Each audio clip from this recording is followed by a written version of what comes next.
Queridos, boa noite a todos. Hoje, dia 18 de outubro de 2019, com uma impagável grande alegria, nós temos um querido convidado, o professor Rafael de Gasperi, que está aqui conosco. Muito obrigado, querido.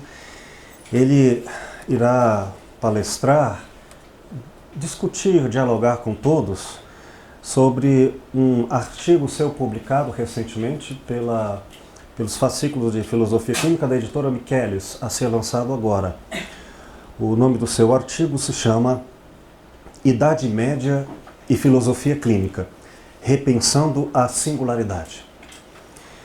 O professor Rafael de Gasperi é pós-doutorado em Filosofia e doutorado em Filosofia pela USIM, em colaboração com a Fundação para Pesquisa e Edições de Filosofia Neo-Helênica de Atenas, Grécia. Doutorado em Ciências Humanas pelo Centro Universitário da Cidade do México. Mestre em Inovação Educacional pelo Tecnológico de Monterrey. Especialização em Comunicação concedida pelo Tecnológico de Monterrey. Bacharel em Pedagogia pela Universidade de Veracruzana. Licenciado em Filosofia pela Universidade Veracruzana, professor da Escola de Humanidades e Educação do campus de Monterrey. Entre os seus livros publicados, 2013, Narrativas Éticas, da Modernidade à Pós-Modernidade. Outro, Rumo aos Novos Horizontes da Realização Humana no Século XXI. Em 2009, Da Teoria de Piaget à Filosofia de Caturelli, uma abordagem ao realismo estrutural. E em 2005, a obra Perspectivas da Pessoa Humana no Novo Milênio. Após a minha leitura do texto em português, faremos um pequeno intervalo e ele estará, então, tomando a palavra para conversar com todos. Vamos lá? Por favor, anotem suas questões para logo depois fazerem diretamente ao querido professor Gasperi.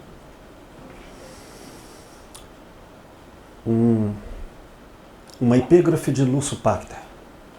Diz Lúcio: a historicidade é um modo de estudar elementos, contextos, marcos, referências, ícones de passagens.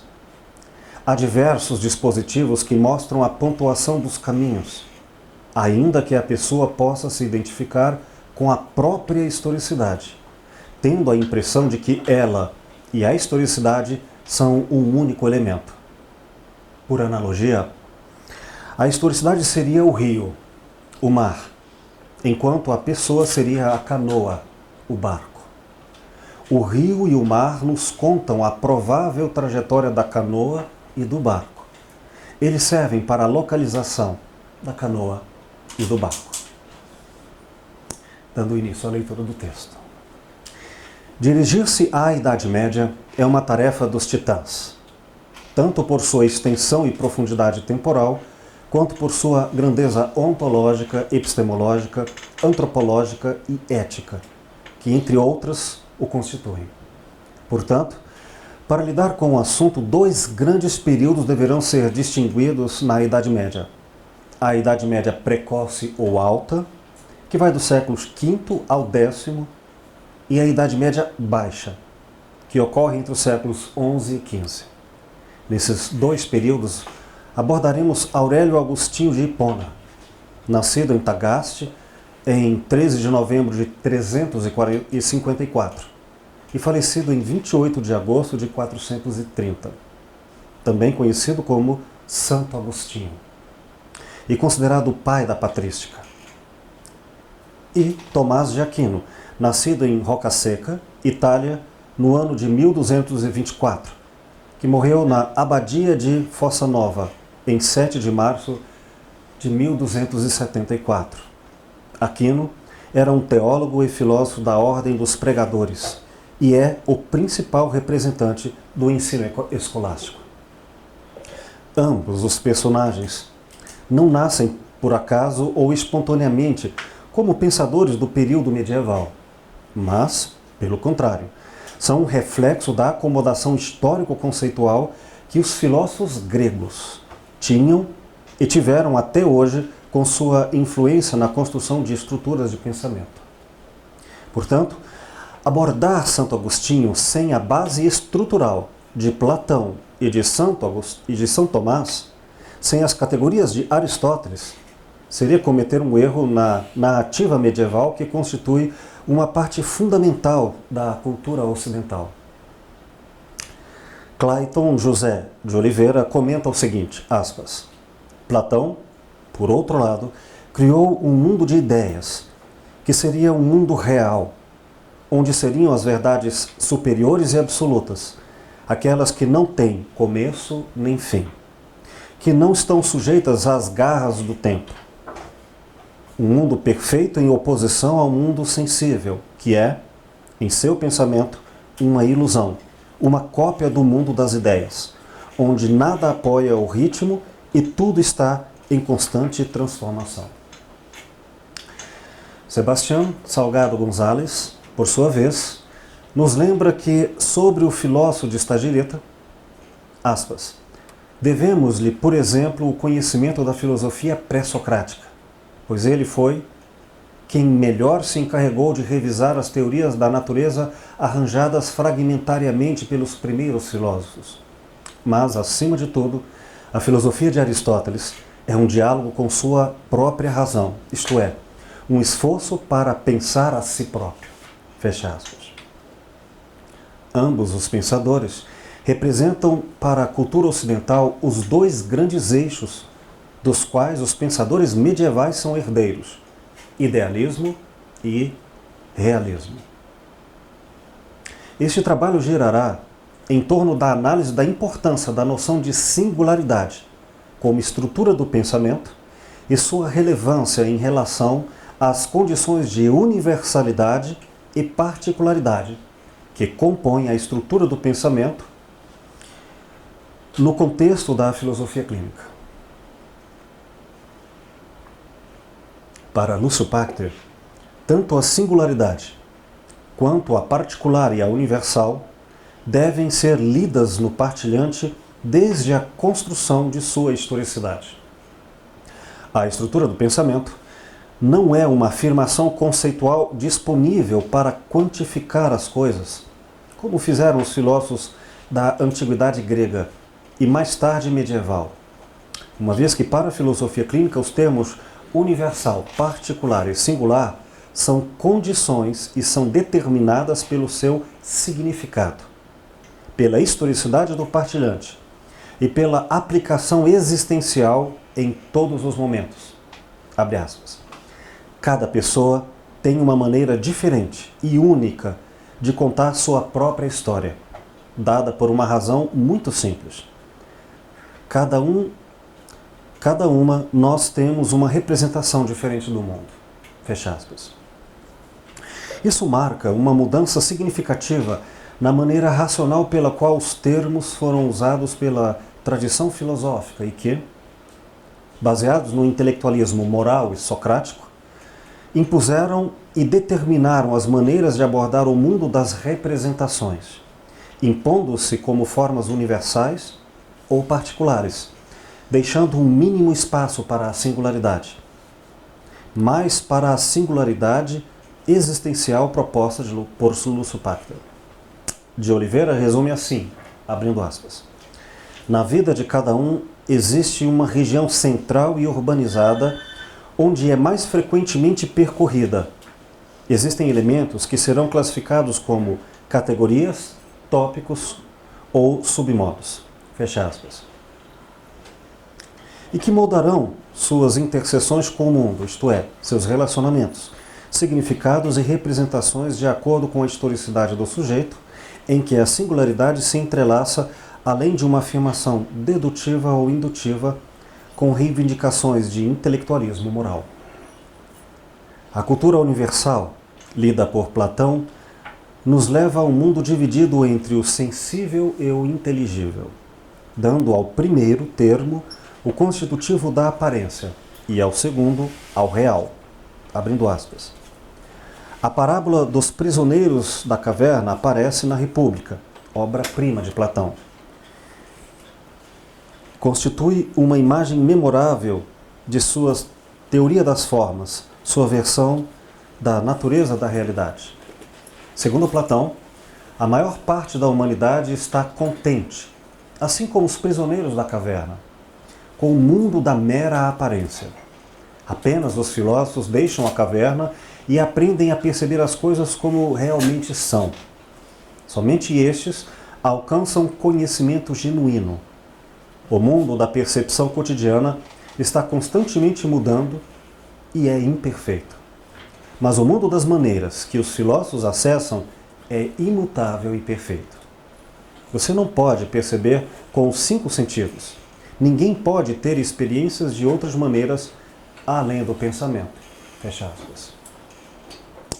Afirmações como estas formaram uma ocidentalidade que hoje está em crise.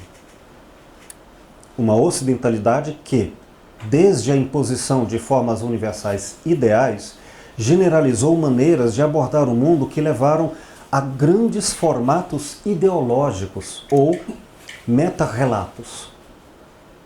Na época, essas formas platônicas ainda exerciam forte influência sobre as mentes dos agostinianos medievais que discutiam o conceito remanescente de iluminação, revelação, a dialética à busca da verdade, purificação da privacidade, o mito do demiurgo e a lei natural, da alma tripartida às faculdades de inteligência, memória e vontade, voluntarismo, amor, a da beleza, a da verdade, beleza e justiça, a ordem moral das razões seminais da lei eterna, lei natural e paz como fruto da lei moral. O do estado ideal da República para a cidade de Deus. Por volta de 800 anos, para referir a distância entre Platão e Santo Agostinho, os termos universais deram pouco espaço à singularidade, muito menos à historicidade de cada um. Will Goya nos lembra, aspas, uma estrutura de pensamento, do ponto de vista fenomenológico, é uma organização formal que adiciona todos os modos de manifestação da consciência de uma pessoa, organizados em correlações plásticas que variam subjetivamente ao infinito. Fecha aspas. A partir dessa posição no mundo, a duplicidade da realidade platônica e agostiniana se torna existencialmente desnecessária, com a divisão entre o sensível e o inteligível, e com todas as suas consequências nas formas ideais, apagando assim um conjunto de ideias inadmissíveis. Quanto à fenomenologia, cada coisa terá sua ideia correspondente. No século XXI, aspas, poderíamos nos salvar, fecha aspas.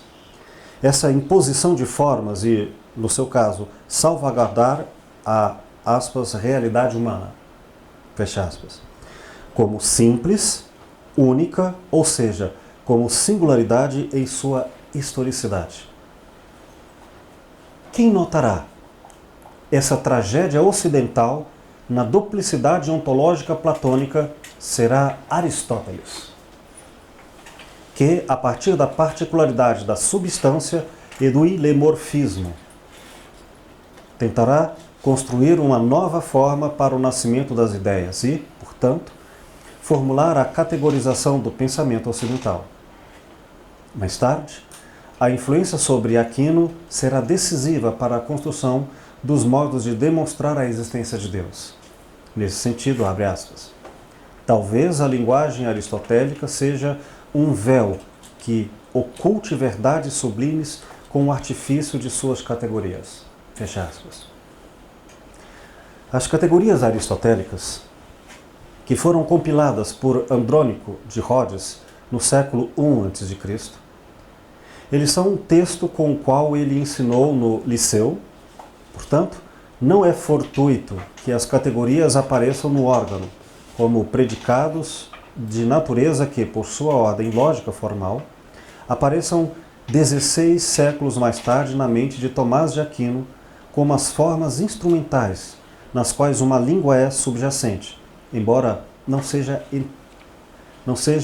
entenda, sim, para acessar a ordem divina. Aspas. Esse tema já era um campo de batalha na filosofia medieval em relação aos universais. Os gêneros e as espécies existem em realidade sensível ou são uma ferramenta mental para classificar e organizar mentalmente o que percebemos. Ou melhor ainda, toda árvore de gêneros e espécies existe na forma divina, como afirmou Raimundo Lúlio, formando uma espécie de escada do ser? Ou é apenas, aspas, o nome que damos ao que pensamos que sabemos e o que realmente não sabemos nada? Porque não há duas rosas iguais e o conceito rosa é apenas uma caixa mental onde colocar todas elas. Fecha aspas.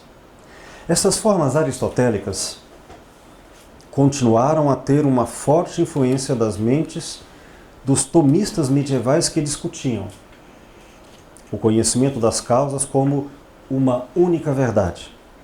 Os tipos de conhecimento, teoria, poética e praxis, para o conhecimento e ordem natural das coisas, metafísica e ou filosofia da primeira criação, o motor imóvel, a causa incausada e o ato puro para Deus, a estrutura ilemórfica do ser para a noção de essência e existência como uma unidade substancial.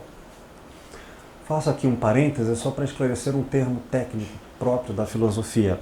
Ilemorfismo em filosofia é a teoria elaborada por Aristóteles e desenvolvida na filosofia escolástica, segundo a qual todos os seres corpóreos são compostos de matéria e forma. Tem grande impacto na antropologia filosófica. Continuando. A essência ou ser necessário ao Deus Criador. Felicidade como bem supremo. Eudemonia. Para Deus.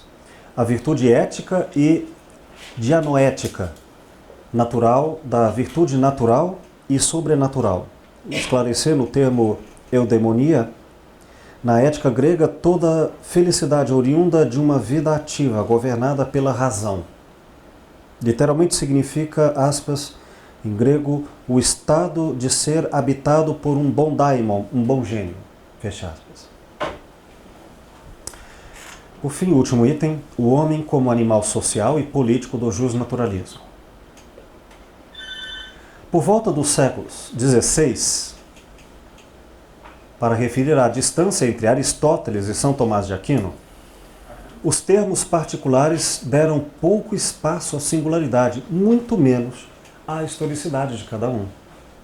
Com o tempo, o abandono da singularidade existencial trará consequências no coletivo, porque, como Jung menciona em seu trabalho sobre o inconsciente, abre aspas, quando a sociedade, em seus vários representantes, age automaticamente as qualidades coletivas, recompensando assim tudo que é medíocre, tudo que está disponível para vegetarianos de maneira fácil e sem originais. É inevitável que o indivíduo seja atropelado.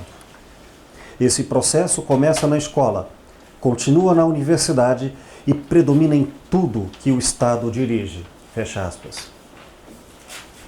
Desenraizar a singularidade da da preconcepção de ser constituído como um arquétipo platônico agostiniano ideal ou como um acidente aristotélico tomístico da categoria de quantidade como número e condição, poderia ressignificar a forma humana às possibilidades existenciais apropriadas e das quais cada um pode contar aos outros a sua própria historicidade sem tipografias ontológicas, epistemológicas e morais. Na filosofia clínica, abre aspas, os conceitos de singularidade e plasticidade estão presentes em todo o processo, fecha aspas, da historicidade do partilhante, pois a singularidade não poderia dizer nada sem o seu contexto. Porque, se suas formas linguística e existencial não limitam sua historicidade à condição, o partilhante será apenas o de uma engenhoca verbal que não diz nada. Um modelo ideal ou real, vazio de referências e significados. Um discurso que nada saberemos sobre sua completude ou incompletude. Algo como um holograma existencial. Aspas. A historicidade é uma maneira de estudar elementos, contextos, molduras, referências, ícones de passagem. Existem vários dispositivos que mostram os pontos das estradas, mesmo que a pessoa possa se identificar com a própria historicidade, tendo a impressão de que ela ou a historicidade são um elemento único. Fecha aspas. A cultura ocidental, em vários de seus formatos, foi construída sobre areia movediça, que descontextualizou a condição de singularidade, impondo discursos completos ou incompletos, onde a própria condição humana nem sequer aparecia. Lúcio Pacta insiste em que, em itálico, você deve recorrer à historicidade, leia com atenção e haverá a resposta. Longos períodos da cultura ocidental foram carregados de histórias universais ou particulares, de grandes narrativas ou metanarrativas e de histórias particulares de heróis e heroínas. Mas sobre esse véu de condições ideais e reais, existe um ser humano único, irrepetível, único e intransferível. Criatura que simplesmente quer contar ao outro seu singular discurso existencial. Goya adverte, aspas, as palavras que o silêncio são agendas, as palavras que silenciam são agendas máximas, verdades preconceituosas antes do mesmo conhecimento da historicidade do partilhante. São interpretações elaboradas em outra, sem nenhum critério que o interesse próprio. Fecha aspas. Quanto silêncio das singularidades humanas, da vida privada, foi limitado e referido à admiração de estruturas que condicionaram e totalizaram da vida pública à tarefa singular existencial. Vidas curtas e silenciadas no anonimato de sociedades fechadas, onde emoções e prejuízos delimitaram algumas das poucas explosões existenciais daqueles que, por sua singularidade, tentaram contar sua história existencial. Um movimento profundo, no final do século XIV, faz o mundo das representações parecer diferente. Abre aspas. E como o progresso levou a uma lenta transição do gregário ao individualismo, a tendência concomitante à internalização, à introspecção, gradualmente isolada no coração do espaço doméstico. Um espaço mais privado, mesmo cujo envelope era constituído pelo corpo de cada homem e de cada mulher. Fecha aspas. Como mencionamos no início, abordar a Idade Média é uma tarefa dos titãs, tanto por sua extensão e profundidade temporal, quanto por sua grandeza ontológica, epistemológica, antropológica e ética, que, entre outras áreas, a constitui, no entanto, uma vez que a filosofia clínica existe hoje, no século XXI, a grande possibilidade de apropriação de uma historicidade que, a partir da singularidade, aumenta a valorização do mundo privado e íntimo da pessoa. Esse texto, que agora concluímos a leitura do querido professor Rafael de Gasperi, foi uma livre tradução no espanhol, claro que com muitas dificuldades e inadequações, mas apenas para dar contexto pretexto ao que virá agora, um segundo momento, que é a conversação e o diálogo sobre a Idade Média, suas influências entre positivas, negativas e diversas para a formação do pensamento da filosofia clínica no século XXI. Muito obrigado, gente.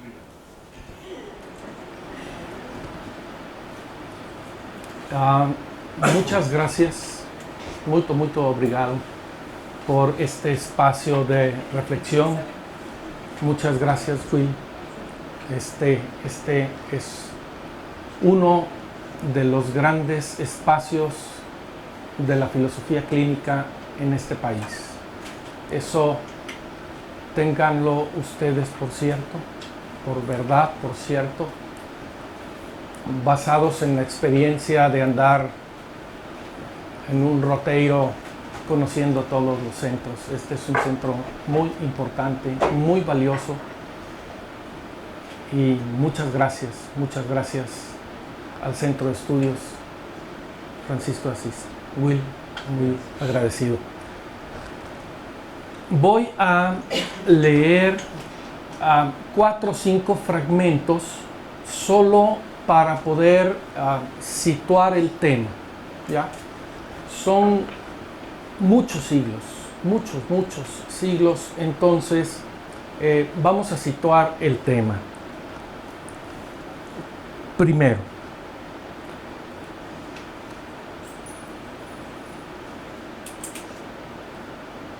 la estructura de pensamiento no es una afirmación conceptual, ¿ya?, con la que nosotros contamos para poder cuantificar cosas. No es esto. ¿Por qué esto es importante? Porque en la construcción tanto platónica como aristotélica,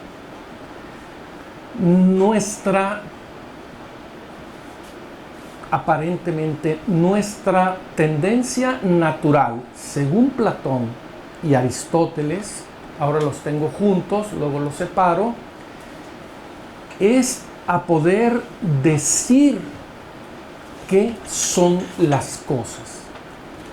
Y poder decir qué son las cosas tiene una implicación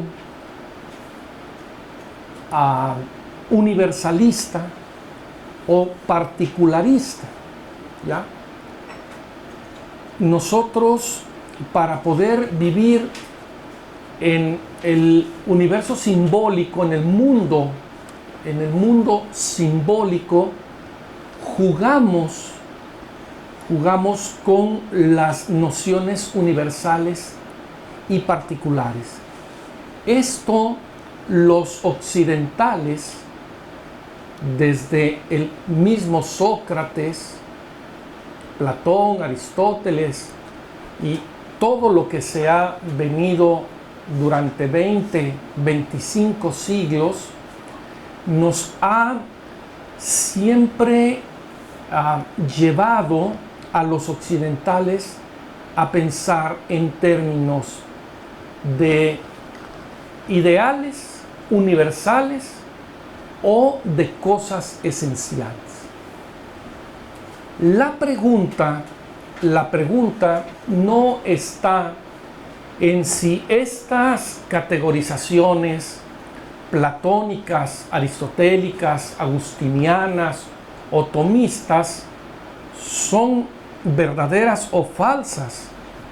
Yo no soy nadie para juzgar, ¿sí?, las categorizaciones que han hecho estos grandes de la historia de la cultura occidental. Mi pregunta es, en estas categorizaciones profundamente occidentales, ¿dónde está la singularidad? ¿Dónde está la singularidad? Por eso hay otro apartado, sí, de el profesor Packer, citado por un colega suyo, Oliveira, dice que en la vida de cada uno existe una región central y urbanizada. Esto es muy interesante, ¿verdad? No es una región central y salvaje, sino es una región central y urbanizada desde nuestras propias posibilidades, ¿ya? En donde con mayor frecuencia se transita allí para poder tener estructuras. Y esta es uno de los grandes dilemas que no tienen respuesta en la historia de la cultura occidental. Cuando en el mundo académico nosotros llevamos a nuestros estudiantes a preguntarse quién soy, de dónde vengo, a dónde voy, qué hago aquí, nuestra propia configuración occidental nos implica en dos sentidos. Uno, o quién soy como ideal o quién soy como esencial. Y no hay respuesta. No hay respuesta desde lo universal. No hay respuesta desde lo esencial. Sino que la pregunta sigue quedando sobre la mesa porque la singularidad, ¿ya?, no cobró valor, no cobra valor en la narrativa de la cultura occidental. ¿Sí? La singularidad se entrelaza más allá, por no decir más acá, ¿ya?, de una afirmación deductiva o inductiva, ¿ya?, con pretensiones la mayoría de las veces, y esto lo debemos a Sócrates, de intelectualismo moral. Cuando Sócrates es condenado a beber la cicuta, sus amigos lo quieren sacar de la cárcel.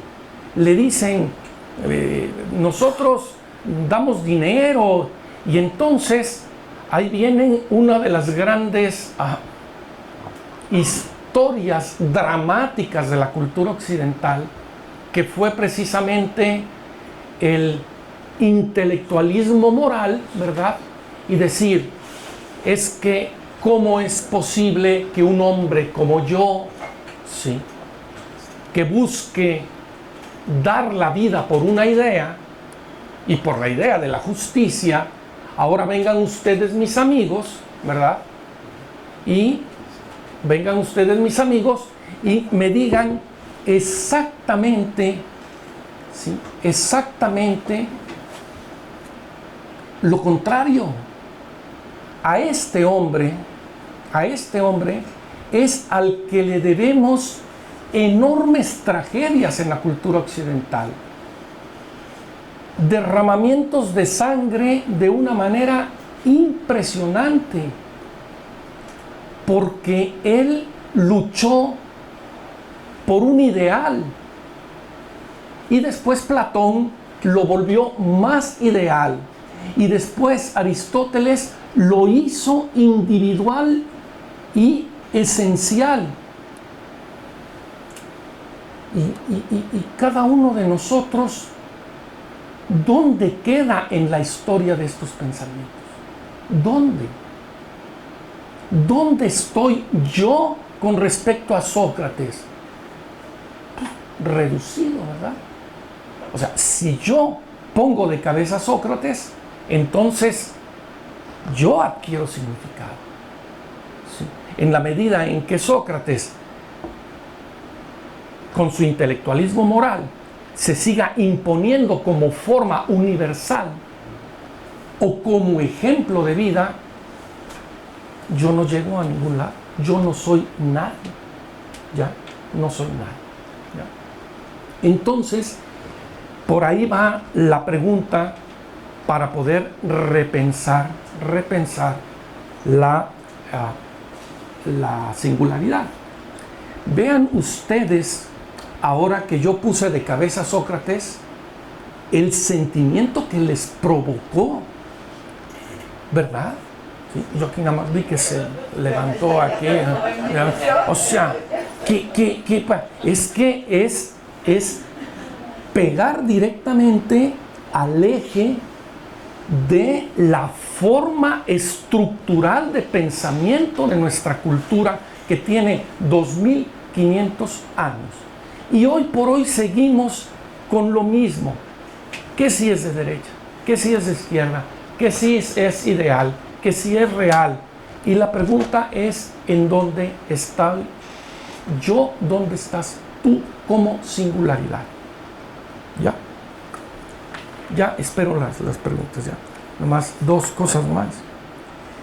Los términos universales dieron poco espacio a la singularidad, mucho menos a la historicidad de cada cual. Imaginemos por un momento una mujer atrás de esas enormes paredes donde había un rey que disponía de todo, y cuando digo de todo, digo de ella misma por sobre su familia, por sobre su cuerpo, por sobre su historia de vida. ¿Dónde está la singularidad? Es más, hoy, en nuestras sociedades, ¿dónde estamos como singulares? ¿Dónde estamos, verdad? Por eso estamos aquí precisamente, preguntándonos esto, ¿no? No, estoy muy bien, gracias. Aquí, gracias. Muy bien, ya. Desarraigar a la singularidad de la preconcepción de estar construida como un arquetipo o como un accidente podría resignificar la forma humana de apropiarse posibilidades. Ahí está la riqueza, la gran riqueza de la filosofía clínica en esta noción de la singularidad en la historicidad, ¿verdad? Termino. Largos periodos en la cultura han estado cargados de historias universales, ¿verdad? Los grandes metarrelatos que hoy la posmodernidad ha puesto en quiebre, héroes, heroínas que hoy están en quiebres, ¿verdad? Para quienes trabajan en organizaciones, los líderes globales, ¿dónde están hoy en día? ¿Ya? Ojalá que al no aparecer ya más como líderes globales, puedan aparecer ahora las singularidades, podamos aparecer cada uno de nosotros. Sería fascinante en el siglo XXI. ¿Ya? La apropiación de una historicidad. Esta es mi historia singular. ¿Ya? Que desde esa singularidad engrandezca el aprecio al mundo privado e íntimo de la persona. Ahí quisiera yo, si de ser posible, ¿verdad? Digo, esto no restringe, no acota, abrir la discusión y con mucho gusto conversamos lo que ustedes gusten. Gracias. Professor Rafael, a filosofia com Sócrates, depois Platão, mais ainda Aristóteles, ela é apresentada por alguns historiadores da filosofia como a necessidade de um saber que quer conceituar as coisas, dar conceitos, leis universais. Quando, na história da filosofia, e essa é uma questão que eu trago desde o ano passado, até postei no grupo nosso da filosofia crítica, quando que se começa a pensar em singularidade na história da filosofia? gente sabe que Luz Pater traz toda essa questão. Esta semana encontrei a singularidade muito insistida no livro A Condição Humana de Hannah Arendt. Para mim foi uma surpresa encontrar essa temática dela. Mas alguém mais pensou essa questão da singularidade? E uma segunda pergunta junto com essa é: podemos falar ainda em filosofia sem que ela seja universal e conceitual?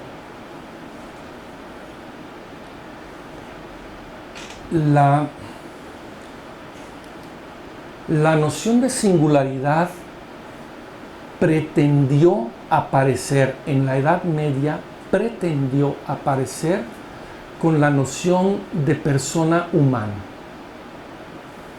¿Ya?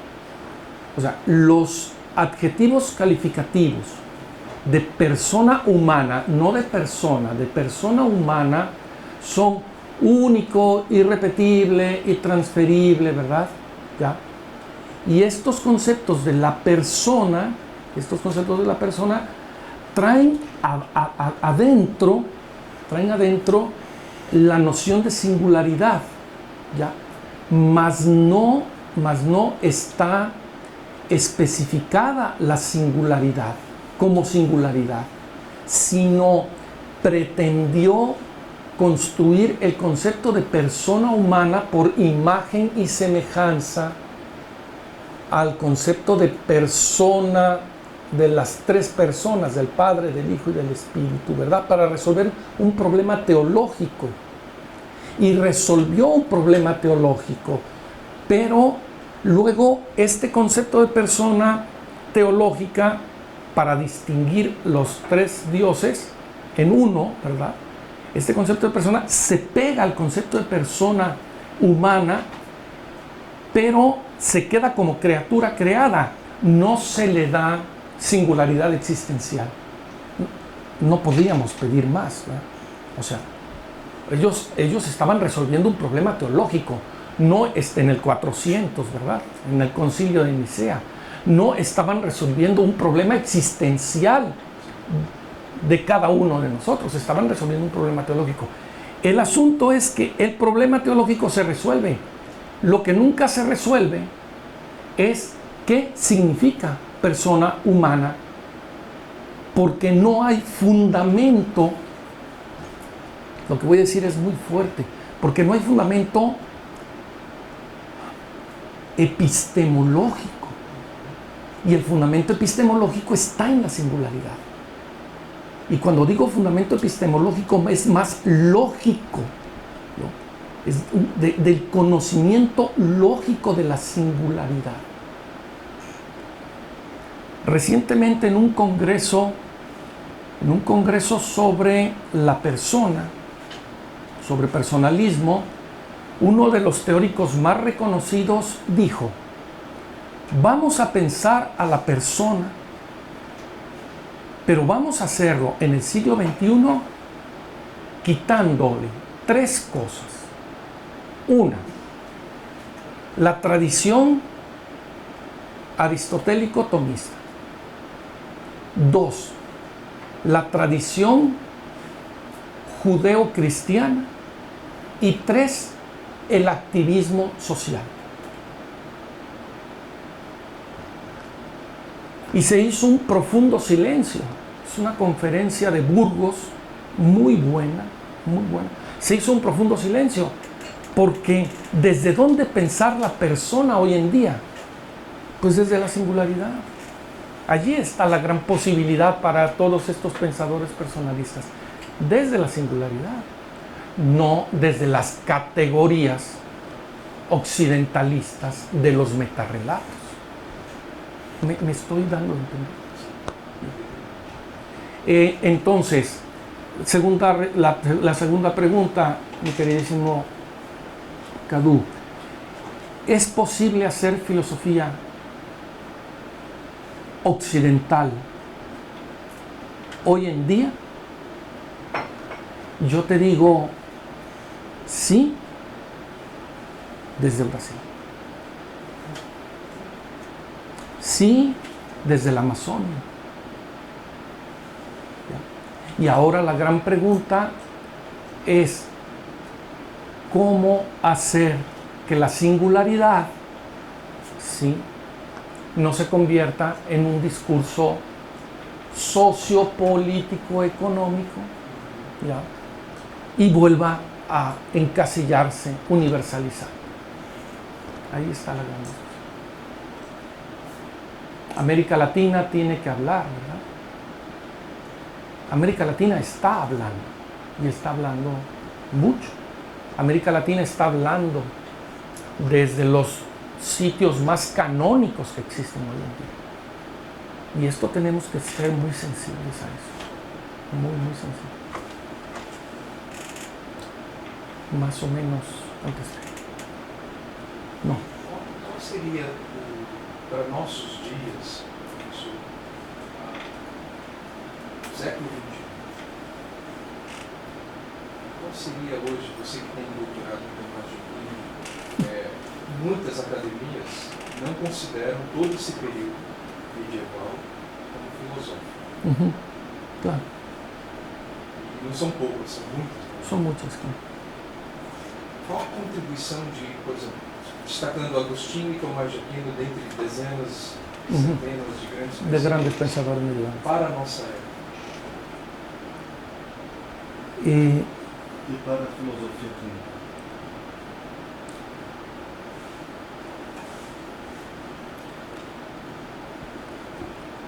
Yo creo que Platón y Agustín pueden ayudar en el aspecto de las sinonimias.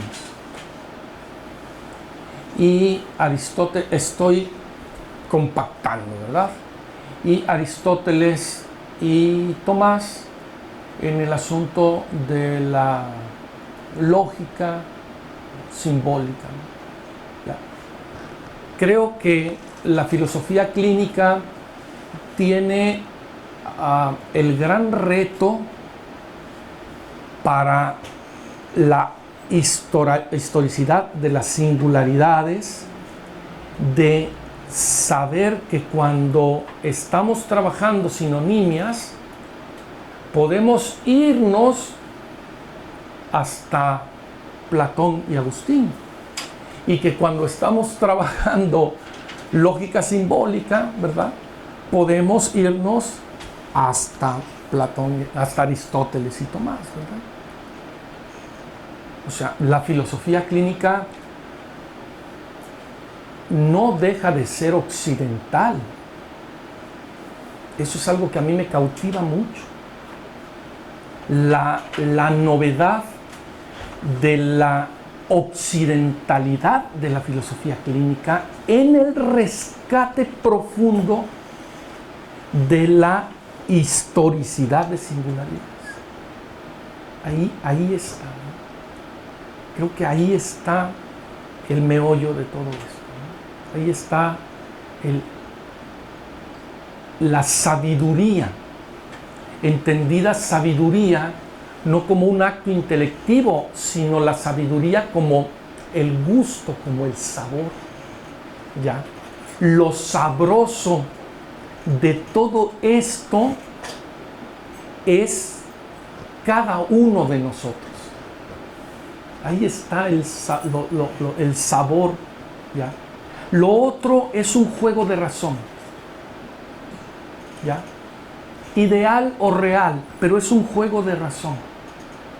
¿Sí? Lo sabroso está en la singularidad de cada historicidad y en la historicidad de cada singularidad.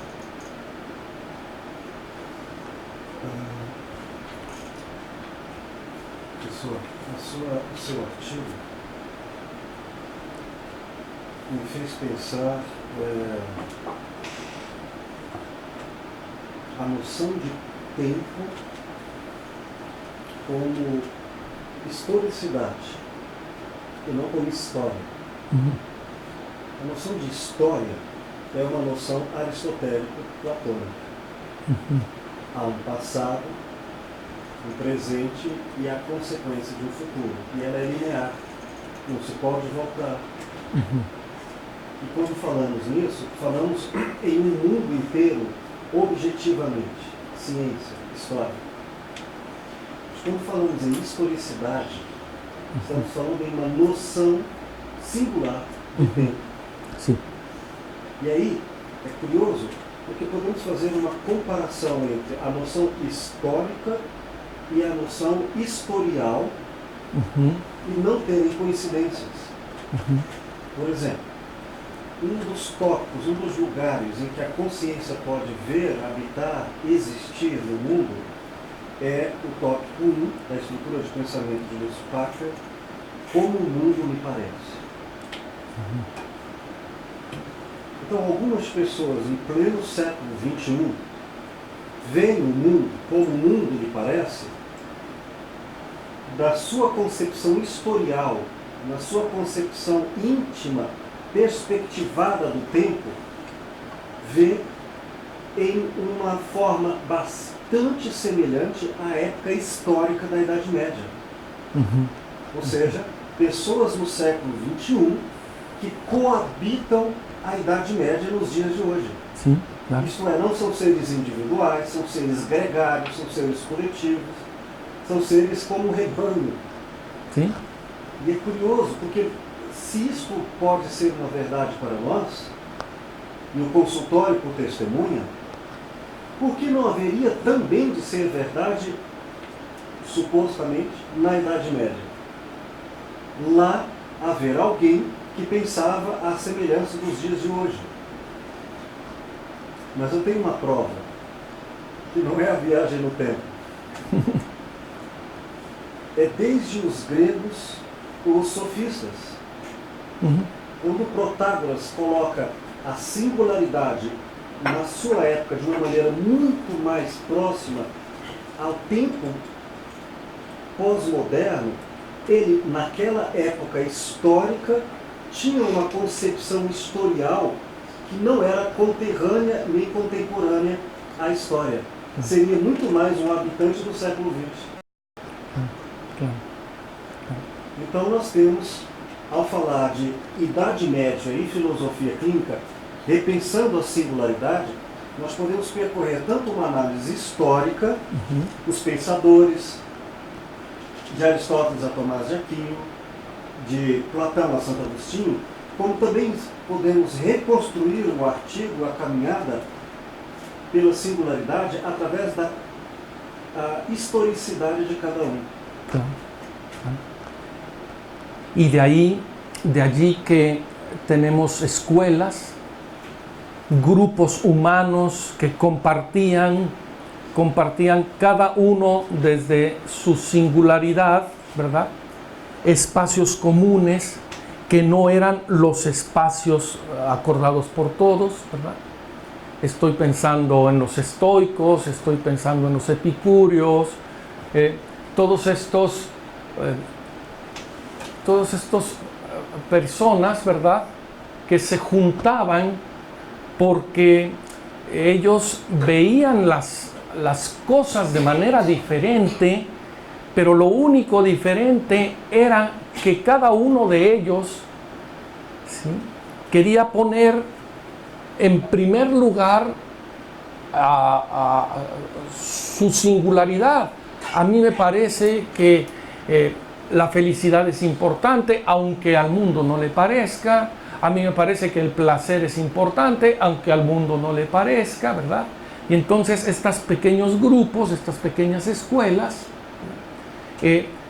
trataban de rescatar la singularidad como grupos humanos, rescatar la singularidad de cada uno, ¿verdad?, en sus pequeños espacios, un poco o un mucho como estamos pretendiendo hacerlo nosotros hoy en día, ¿verdad? Cansados de los discursos académicos, lineales, ¿verdad?, verticales, de los discursos patriarcales, ¿verdad?, cansados de todos estos discursos hegemónicos, ¿sí?, encontramos un espacio en donde cada uno de nosotros es apreciado, saboreado, como sabiduría, saboreado desde su singularidad. Y creo que esto apoya la reflexión del profesor Will en términos de que no confundamos el ser, el ser seres históricos, ¿ya? Con el aprecio que tenemos de nuestra propia historicidad, ¿no?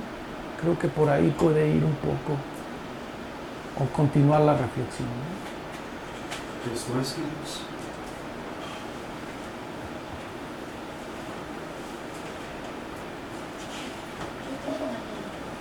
Sí, doctora. ¿Qué pasa con los existencialistas? O sea, en el siglo XX ya, bueno, desde el siglo XIX, ¿qué pasa con el existencialismo? El problema con el existencialismo, En este término de sí, singularidad. sí, lo entiendo bien. El existencialismo fue un arrebato en contra precisamente de ese ser universalista o particularista. ¿Ya? Es decir, el existencialista cansado, muy cansado, ¿verdad?, de ver un mundo de dolor, dice, es que el ser no es primario, sino es la existencia lo primario. Y eso, la existencia como tal, no va con la singularidad. No, la existencia como tal es el útero de la singularidad. Es el útero de la singularidad. Es decir, la singularidad anida en la propia existencia, ¿ya? Pero la visión es como fatalista. El asunto es que venimos en el siglo XX de uno de los siglos más con mayor dolor, ¿verdad? Con mayor cantidad de sangre derramada en la historia de la cultura occidental, el siglo XX, ¿verdad? Sí. Entonces, queda el asunto del existencialismo, es muy interesante, pero queda como un existencialismo que lo atrapa, o el particularismo, ¿sí?, el particularismo de Sartre, por ejemplo, ¿sí?, como estado de conciencia en el encido de para sí, o queda atrapado también en lo universal, como en el caso, por ejemplo, de Kierkegaard, ¿no? O sea, quedan como las esferas absolutas, universales, ya, muy hegeliano, absolutas, universales, o queda atrapado en la particularidad, ¿ya? Por eso es que aquí hablamos de un existencialismo que tiene fundamento epistemológico, y de ahí una historicidad que pueda dar sentido ontológico o lo que quiera. Profesor Ruiz, y ahí en eso que dijo usted de la historicidad y el tiempo, entra la noción de Heidegger, del tiempo, Sim. esa posibilidad. Mas é claro que em filosofia clínica há recortes, desde uma colcha de retalhos, porque não é Heidegger por inteiro. Claro, Só a noção da fabricação da noção temporal por cada vivente, cada ente. ¿qué es lo que dice usted que puede rehacer? Sim. Porque para Heidegger isso implica em uma consciência da morte necessariamente como angústia, o que já não cabe à filosofia. Professor, um desafio literário, um desafio cinematográfico, melhor ainda, para a gente criar imagens. Sim. Inspirado no seu artigo Idade Média e Filosofia Clínica, o senhor poderia fazer alguma comparação, alguma lembrança, alguma forma de analogia entre o filme O Nome da Rosa, Umberto Eco, e o espírito da filosofia clínica, junto com as suas considerações, poderia fazer uma intertextualização? Isso é meio um desafio.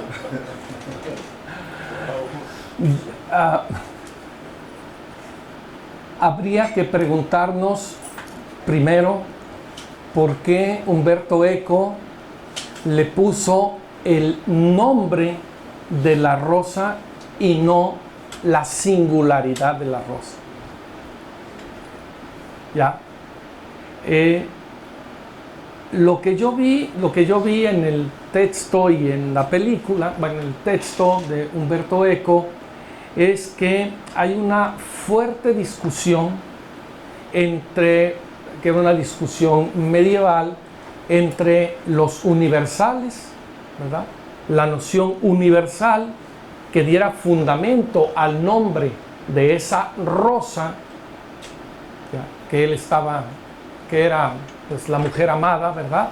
Al nombre de esa rosa, y la discusión con los nominalistas.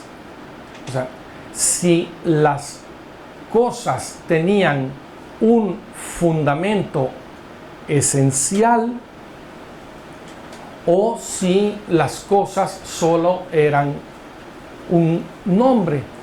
Y bueno, ahí es en donde se da toda la trama de la obra, ¿sí? buscando precisamente el nombre de quién es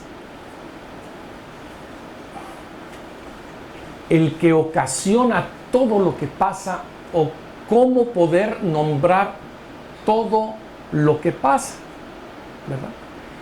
Y lo que yo logro alcanzar a ver, es que todo el tiempo es una lucha entre los universales como fundamento esencial y el nominalismo como fundamento de que las cosas solamente son nombradas o son resultado de un acuerdo o de una convención, ¿no?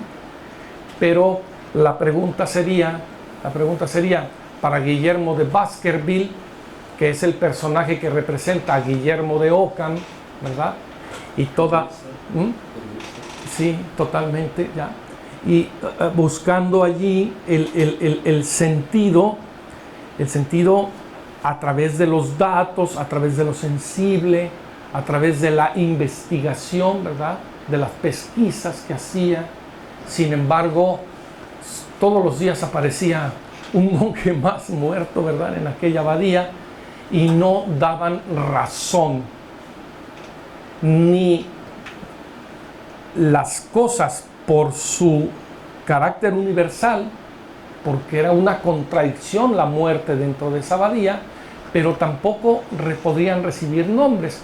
Y pues lo que estaba sucediendo es que un libro, que era el libro de la risa, estaba perdido, ¿verdad? Y entonces ese libro pues estaba envenenado en esta parte de aquí, tenía veneno para que nadie lo leyera. Y entonces cuando tú pasabas las hojas, hacías así, y al pasar la siguiente hoja, cada hoja que tú pasabas te iba envenenando y te iba matando. Y la pregunta era por qué estaba, a lo mejor me desvié, Will, pero por qué el libro de la risa estaba prohibido o estaba desaparecido. Porque la risa es la antesala de la carcajada. La carcajada es ja, ja, ja, ja, ja, reírse así, ¿verdad? Y ese es un acto muy salvaje. O sea, quienes saben reír lo hacen conteniendo la risa. Entonces la brincadera, la risa, ¿verdad? Y entonces ríen con la nariz. Los monjes eran educados para reír con la nariz. Cuando sucedía una brincadera, ellos hacían así.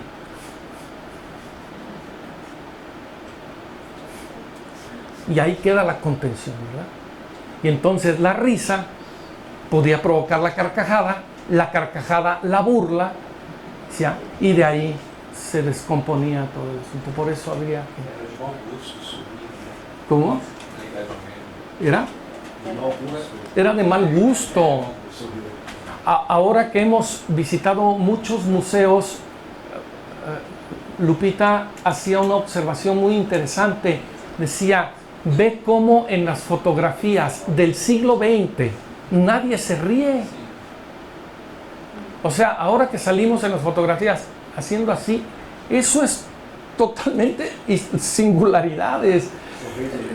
Sí, claro, sí, todos en las fotografías se ponían muy serios, nadie sonreía en las fotografías. Professor, podemos dizer que nós superamos o nominalismo? Em pleno século XXI, ou ainda somos nominalistas? Em termos científicos, políticos, estou pensando aqui no totalitarismo também, nos totalitarismos, de algum modo ainda somos nominalistas? Yo creo que ni nominalistas somos una exacerbación individualista, ¿verdad? Individualista, más que nominalista. ¿Ya? Sentido conceitual, né? Sí, en un sentido conceptual, claro. Teologicamente, Sí, as coisas. sí, sí, en un sentido conceptual, claro. Questões, queridos? Tenho uma dúvida, assim, então, ele ajuda para desvencilhar uma ideia, porque eu não consigo pensar sem ser do ponto de vista sociopolítico. Quando a gente pensa em termos de sociedade e coletivo, cada vez mais você se afasta da singularidade e do ser enquanto único. E aí, quando a gente vai para esse outro ângulo de prezar pela singularidade, como não cair no individualismo, como não cair numa sociedade que está criando, e aí que vem de um a um, resolvendo soluções, trazendo soluções de um para um, sabe? E aí vem muita ideia do Capra, que fala da visão sistêmica, do Capra, que traz a ideia da visão sistêmica da vida, que ele fala que quando você pensa na partícula, você ignora o sistema. Quando você pensa no sistema, não dá para pensar na partícula. Então, as duas coisas elas se compõem, não tem como desvencilhar uma coisa da outra. Então, de alguma forma, assim, eu acho que tem um limite para a gente pensar a sociedade e, ao mesmo tempo, um limite para pensar a singularidade. Não sei se... Sí, sí. Yo pienso que esta discusión entre lo individual y lo colectivo está entrampada en este discurso de lo universal y lo particular.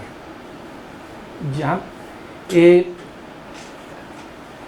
No se trata de negar lo colectivo ni de negar lo individual. Como formas occidentales son formas éticas, son formas de comportamiento, son formas de estructuras de razón. No podemos negar ni lo deductivo ni lo inductivo. Nuestro trabajo está en que la singularidad no se pierda, ¿verdad? Sí. Que no se convierta en un singular aislado porque tiene historicidad, ¿ya? Pero que tampoco se pierda como un ente disuelto en lo social porque tiene singularidad, ¿ya?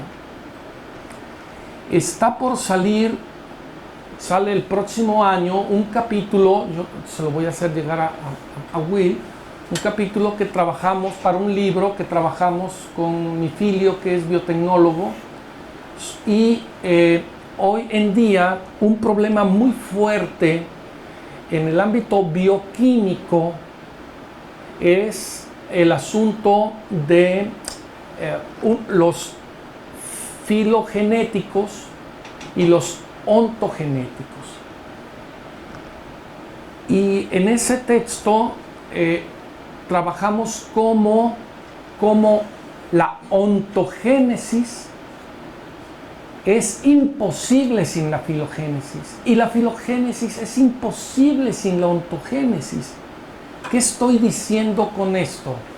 Estoy diciendo que cuando nosotros vemos el origen de la vida humana, hasta ahí, del origen de la vida, el origen de la vida humana, estamos frente a un acontecimiento singular, no frente a un acontecimiento particular ni universal, sino frente a un acontecimiento universal, digo singular. Ahí hay mucho que seguir pensando, mucho que seguir pensando, ¿ya? Porque hoy en día en las calles los ontogenetistas discuten sobre el principio de la vida y los filogenetistas discuten sobre el principio de la vida, pero están entrampados en una discusión ética profundamente occidental y racional, en donde lo que menos importa es la singularidad existencial en esa historicidad, ¿verdad? Ahí. Se me permite, falando em filosofia clínica, singularidade não é sinônimo de individualidade. Nesse sentido, uma empresa, uma coletividade pode ser entendida como singular. O que é singular porque é irrepetível. E é irrepetível porque é diante de nós. Portanto, é um espanto, é um estado de atenção. O singular é uma relação entre nós. A relação é singular. Não a coisa vista, não o observador, mas a relação é de arte, é de encontro. É este encontro autêntico é singular. Não é o outro ou o primeiro. Então, o que seria o individualismo? Seria a negação do público. E o que seria o totalitarismo? Seria a negação do indivíduo. E o que é a singularidade? É o reconhecimento tanto do público quanto do privado do que é uma relação única. Então nós teremos singularidade no fenômeno público, singularidade no fenômeno individual, e teremos fenômenos tanto públicos quanto individuais, privados, sem singularidade. Se não houver na relação com o público ou com o privado uma relação terapêutica, filosófica, clínica, que torna singular não é nem o idealismo da coisa em si, nem o objeto diante do sujeito, é o encontro. Singular é a relação. Hay un pensador español, ojalá pueda poder comunicar bien este pasaje. Hay un escritor, un pensador que es español de principios del siglo XX, que se llama Miguel de Unamuno. Miguel de Unamuno, ¿ya? Él tiene una obra muy bella para mí, ¿no? Miguel de Unamuno un día pensó que él quería aprender a pescar peces, ¿ya? A pescar. Entonces fue y compró un libro para aprender a pescar, ¿ya? Y fue al río. Cuando estaba en el río pescando, él dijo para sí mismo: oh, Heráclito tenía razón. Uno no puede bañarse dos veces en el mismo río, ¿verdad? Entonces, sí, el movimiento es el principio. Entonces, la historicidad es el principio. Entonces, la dialéctica es el principio. Entonces, el movimiento es el principio, el logos es el principio. Ya, todo aquello que se mueve es el principio. Pero un pescador tiene que tener mucha paciencia para poder pescar. Y entonces, cuando él estaba pescando, ¿sí?, y ya tenía la certeza de que Heráclito tenía razón, Entonces observó que en el fondo del río, estaba la sombra de los árboles que no se los llevaba el río. Y entonces dijo, no, Parménides tiene la razón. Sí, Parménides tiene la razón. Es decir, el principio es lo estático. El principio es lo que no se lleva el río. El principio no es el contenido que fluye, sino la imagen que permanece. ¿Ya? En principio, todo permanece. En principio, nada es. Ninguno de los dos. Lo importante es el pescador y el pez. La singularidad. Y el pescador, pues es el que en su historicidad, en la relación, puede pescar. Si no, no es pescador. Más allá de si nos podemos bañar 2 veces en el mismo río, o más allá de si la imagen del río no se la lleva el océano. Exactamente. Esa es esto yo lo aprendí aquí, lo aprendimos aquí con Lupita. Esto no lo tenemos en México. Esto es. ¿Dónde estás tú? Aquí. Mais alguma questão, queridos? Pegar carona com a pergunta da Lupita, ela traz o existencialismo. Você fez contraste com o idealismo, que coloca o existencialismo como útero da singularidade. La existência. A existência. Sim. Podemos dizer então que você lembrou a angústia, os conflitos, Kierkegaard, Sartre, Heidegger. Podemos dizer então que tanto o idealismo, a filosofia nasceu idealista, mas nós estamos numa época em que estamos lidando com mais força com os problemas da vida, as angústias da existência. Esse é o berço, o nascedouro da singularidade, dos problemas da existência, mas somente os problemas e os conflitos nos levariam à singularidade, ou podemos dizer que também o prazer, o saborear, são também caminho para a singularidade. Yo quiero creer, yo vine a Brasil a aprender a pensar que hay puntos de luz,